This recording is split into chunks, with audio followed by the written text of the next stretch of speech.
นอย่ามาหน่อยดีป่ะเล็งเป้าหมายล็อกเป้าเตรียมตัวจูเจ้าแวนวันนี้มันเรายิ้มอยู่นี่มันอะไรกัน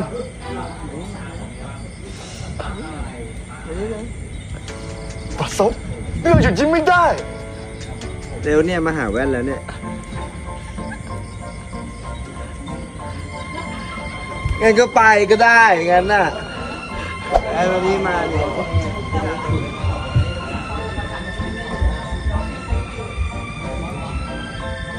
ไปเข้าซีนอะไรมาอ้าแขนอะไรไปเข้าซีนไปเถอะไปอะไร มันมาแล้วครับมาใหม่อ่ะไป